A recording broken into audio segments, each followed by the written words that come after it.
Welcome to this web tutorial on text complexity, one of the Common Core's instructional shifts for ELA teachers.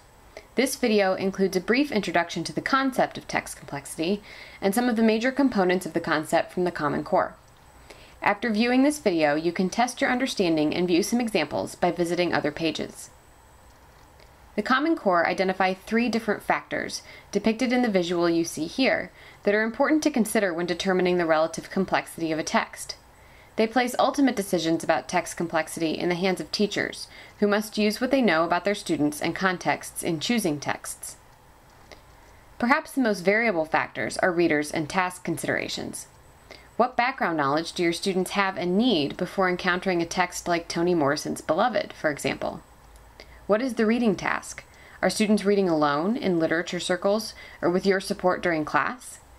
Considerations like these form the foundations of your decisions about what texts to include in your curriculum or units.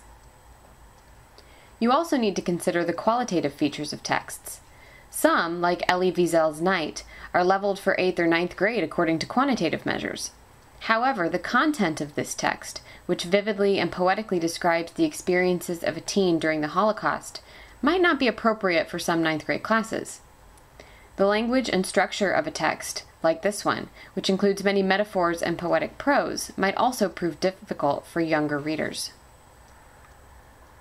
Finally, the CCSS mention quantitative measures, like the Frye readability formula or Lexile scores and levels. You might already use these in your classroom. Measures like these rely on algorithms that count syllables and letters in words and words in sentences to determine the relative complexity of a text. Many online tools exist for leveling texts using these algorithms.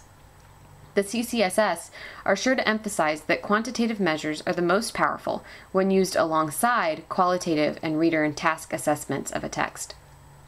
The CCSS urge teachers to consider all three of these factors relatively equally when choosing books or novels or other texts for your students to read. In addition to the three factors, the CCSS note the importance of integrating many types of text in the classroom and increasing the complexity of these texts over time, like a stair-step. They specifically mention novels, short stories, poetry, drama, and nonfiction. However, lots of these types of text can be found in multiple modes and media environments, such as film, photography, or music.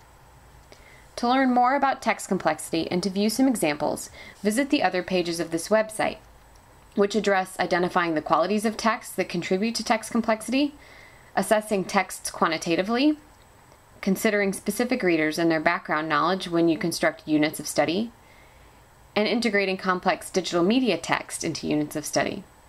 You can go in any order you like using the navigation bar above, or you can use the previous and next links at the bottom of the page.